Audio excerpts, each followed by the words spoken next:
de Santa Ceia, o hino que foi entoado pelas irmãs, que diz assim: vituperado e flagelado, ele caminhou rumo ao Calvário. Só ele e o Pai sabem o quanto foi dolorosa essa via crucis, a via, o caminho da cruz, quanto foi dolorosa, quanto ele sofreu para que tivéssemos vida e vida abundância hoje. Cada passo que ele dava, o inferno estremecia. Glória seja dada ao Senhor. O diabo ouviu Jesus dizer que ao terceiro dia iria ressuscitar, mas ele não entendeu muito bem. Jesus caminhou, ele acompanhou o caminho de Jesus, o sofrimento, o vitupério, ou seja, a vergonha, porque ele passou, e ele se regozijou com isso, se alegrou. E lá nos lugares infernais, nas trevas, o diabo e seus demônios se alegraram muito com isso. Mas eu quero ressaltar aqui a serenidade de Jesus na sua via cruz. Por isso que alguém chamou Jesus e intitulou de o mestre da serenidade. Mas para concluir esse raciocínio, quero dizer que o inferno estremeceu. Não foi nesse momento da cruz, se regozijou, se alegrou. O homem morreu. Não era nada de rei, nada de filho de Deus, nada de Deus, nada de divino. Nós matamos o homem. Mas ele levou uma pancada ao terceiro dia, quando Jesus ressurgiu dos mortos e venceu a morte. Palmas para o Senhor Jesus. Glória seja dada ao Senhor.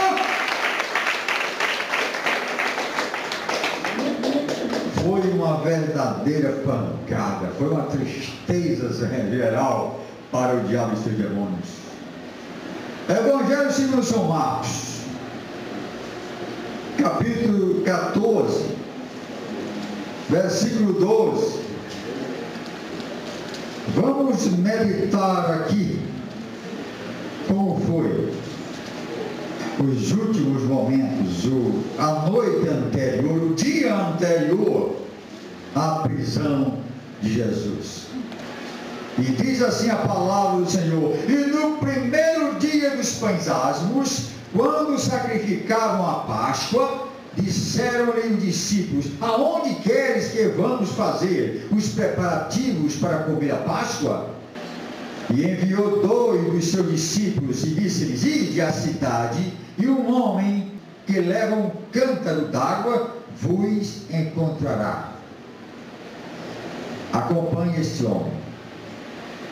E onde quer que entrar, dizei ao Senhor da casa: o mestre diz, onde está o aposento em que hei de comer a Páscoa com os meus discípulos? Como é que Jesus sabia disso? Isso já estava escrito nos anais do céu, que exatamente neste dia um homem iria ceder os seus aposentos para que Jesus realizasse ali e comesse a última Páscoa, e instituísse nesse momento a Santa Ceia do Senhor. Hoje, essa Santa Ceia da qual nós vamos participar. E como é que Jesus sabia? Porque Jesus tinha 2 naturezas, uma divina e outra humana. Ele viveu como homem, sofreu como homem, ele teve fome, cansaço, sentiu dores, mas ele tinha uma natureza divina. Ele conhecia o amanhã, as coisas que iam acontecer, conhecia o coração dos homens, o pensamento dos homens, ele conhecia. Amém, igreja? Amém. E eles foram exatamente. E ele vos mostrará um grande cenáculo, mobilado e preparado. Já estava tudo preparado. Glória seja dada ao Senhor. E saindo os seus discípulos, foram à cidade e acharam como eles tinham dito, e prepararam a Páscoa. Essa era a Páscoa dos judeus. Jesus era judeu e ele então participava da Páscoa. E quando estavam assentados a comer, disse Jesus: em verdade vos digo que um de vós que comigo come, há de me trair. O traidor estava sentado com ele à mesa,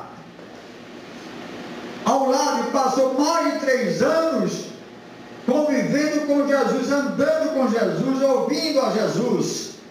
E Jesus, o que me chama a atenção, meus amados, é com a maior serenidade do mundo. Ele disse: olha, um de vós, um dos 12, vai me trair. Ele sabia que logo mais ele seria preso. Ele sabia que ele ia ser crucificado. Ele sabia tudo. E ele não disse com sentimento de raiva. Ele não disse com ódio no coração. Lá atrás, bem no começo do seu ministério, já revelaram isso para o discípulo. Disse: um de vós é diabo. Ele não compreendeu. Ou seja, um de vós é adversário. Ele já sabia. Mas ele não deixou de cumprir a sua missão por isso. E eles começaram a entristecer-se e a dizer-lhe, um após outro: porventura sou eu, Senhor? E o outro dizia: porventura sou eu, Senhor? Mas ele respondendo disse-lhes: é um dos 12 que mete comigo a mão no prato. Na verdade, o Filho do Homem vai, como dele está escrito. Vai ser morto, vai ser crucificado, vai ser flagelado, açoitado. Mas ele diz: mas ai daquele homem por quem o Filho do Homem é traído. Aqui ele já decretou trevas para Judas Iscariotes. Aqui ele já decretou o castigo do traidor. Bom seria para tal homem, ele estava presente ouvindo Judas, não haver nascido. E comendo eles, tomou Jesus o pão, abençoando, o partiu e deu-lhe. E disse: tomai e comei, isto é o meu corpo. E tomando o cálice, dando graças, deu-lhe, e todos beberam dele. E disse-lhes: isto é o meu sangue, o sangue do Novo Testamento, que por muitos é derramado. Em verdade vos digo que não beberei mais do fruto da vide, até aquele dia em que eu beber de novo no reino de Deus. Jesus promete participar de uma grande ceia com os seus no céu. Amém, igreja?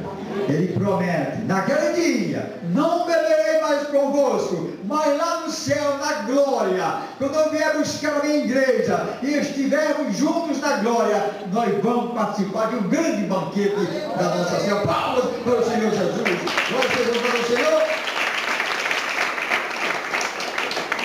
E tendo cantado o hino, saíram para o Monte das Oliveiras. Aí as coisas aconteceram. Serenidade, tranquilo. Passamos para o 32, Marcos 14, 32. E foram ao lugar chamado Getsêmani, e disse aos seus discípulos: assentai-vos aqui enquanto eu oro. E tomou consigo a Pedro e a Tiago e a João, e começou a ter pavor e a angustiar-se. Ele começou a sentir, por antecipação, a angústia da cruz, aquilo que ele iria passar na cruz. E então ele disse, no 34, a minha alma está profundamente triste até a morte, fica aqui vigiai. natureza humana, sentindo tristeza, angústia. Primeira vez que Jesus faz um relato desse tipo, desde o seu nascimento. Primeira vez que Jesus manifesta estar triste, angustiado. E tendo ido um pouco mais adiante, ajoelhou-se, ou seja, prostrou-se em terra. E orou para que, se fosse possível, o Pai passasse dele aquela hora. Meus amados, nós precisamos em nossas vidas cristãs termos momentos a sós com Deus. Só nós e Deus. Só você e Deus. Amém? Amém. É muito bom orar em grupo, na igreja. Amém? Mas todo cristão deve ter um momento que é você e Deus. Você se desnudando, abrindo a sua alma, o seu coração, até porque Ele conhece tudo mesmo. E dizer: Senhor, estou aqui com as minhas fraquezas, as minhas angústias, as minhas incredulidades, as minhas necessidades, as minhas crises existenciais, quem não as tem, diante de Ti, Senhor. Mas Tu és a solução da minha vida. Tu morreste por mim, Tu me amas, Tu me guia, Senhor. Eu quero me abrir diante de Ti. Precisamos desse momento, e Jesus teve. Fiquem aqui, que eu vou orar ao Pai. Glória seja dada, Senhor. Até porque tem muita coisa em nossas vidas que nós só temos coragem de dizer a Deus no escondidinho. Amém, igreja? Amém. Vamos ser verdadeiros. Esse negócio de confessar um ao outro seus pecados, tudo bem, mas só até um certo limite. Isso é que é verdade. Não vamos mentir. Agora, diante de Deus, não há jeito, porque Ele conhece o nosso nascer, o nosso viver, o nosso levantar, por onde nós andamos e onde nós estivermos. Ele está presente, mas Ele não está vigiando para nos martirizar, para nos ofender. Não, é para nos ajudar. Palmas para o Senhor Jesus. Glória seja dada ao Senhor. Aleluia. Aí foi quando Ele disse: Pai, passa de mim este cálice, o cálice da amargura, mas faça como Tu queres e não como eu quero. Muitas vezes, meus irmãos, nós insistimos em que Deus satisfaça o nosso querer, de acordo com os nossos desejos, de acordo com a vontade do nosso coração, que Deus diz que o nosso coração é enganoso, e nós insistimos: eu quero é isso, eu quero assim. Porque não me respondes? Está demorando a resposta, não sabendo que Deus tem coisa melhor para nós. Deus tem coisa melhor. Ele está preparando, Ele está trabalhando. Dê um tempo para Deus nos seus pedidos, meus irmãos. Amém? Amém. Dê um tempo para o seu Deus, porque Ele está movendo as árvores. Ele está abrindo caminhos. Ele está falando com o coração do seu patrão. Ele está abrindo portas, mas às vezes leva um tempo. Mas eu acho que não vou esperar mais. Você não vai esperar mais? Você vai fazer o quê? Glória seja dada ao Senhor. Jesus do Getsemane: vigiai e orai, para que não entreis em tentação. O espírito, na verdade, está pronto, mas a carne é fraca. Quantas vezes nós estamos espiritualmente ativos, né? Vontade de fazer a obra, uma série de coisas, mas aí o corpo velho, né, vem com as suas fraquezas e nos impede de ir à frente. Amém? Amém. Às vezes o espírito vem sozinho para a igreja, né? A cara fica lá dentro da rede. É verdade. Eu estou falando em metáfora. O espírito não pode separar do corpo, só na morte. Mas acontece. O pensamento estava, eu devia estar lá ouvindo aquele louvor, coisa maravilhosa, mas é muito bom balançar na rede. E balançar na rede, que coisa maravilhosa, é para ir para a casa do Senhor. E muitas vezes repete, na rede: eu e minha casa serviremos ao Senhor. Eu e minha casa serviremos ao Senhor. E foi outra vez e orou, dizendo as mesmas palavras. O Senhor repetiu a mesma oração. Mesma oração. Vê o tamanho da sua angústia. E voltando, achou os discípulos outra vez dormindo, porque os seus olhos estavam carregados. E ele voltou a terceira vez e disse: dormi agora e descansai. Basta, é chegada a hora. Eis que o Filho do Homem vai ser entregue nas mãos dos pecadores.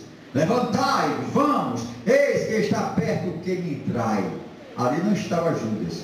Judas estava caminhando rumo ao Getsemane. Amém, igreja? Onde Jesus estava. Judas estava comandando com a tropa, com os anciãos, os inimigos de Cristo, para prender Jesus, para julgá-lo, para crucificá-lo. E Jesus ali sofrendo, estava sabendo tudo, onde ele estava, a hora que ia chegar, e Jesus foi ao encontro. Agora veja a serenidade.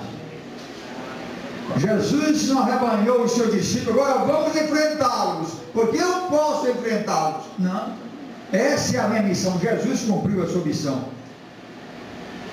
Jesus carregou a sua cruz, e aconteceu que ele foi preso. E quando Judas chegou próximo a ele, disse-lhe: mestre, e deu-lhe um beijo na face, o beijo da traição. Este era o sinal de que aquele era Jesus. E depois desse beijo, ele se afastou e os soldados prenderam Jesus.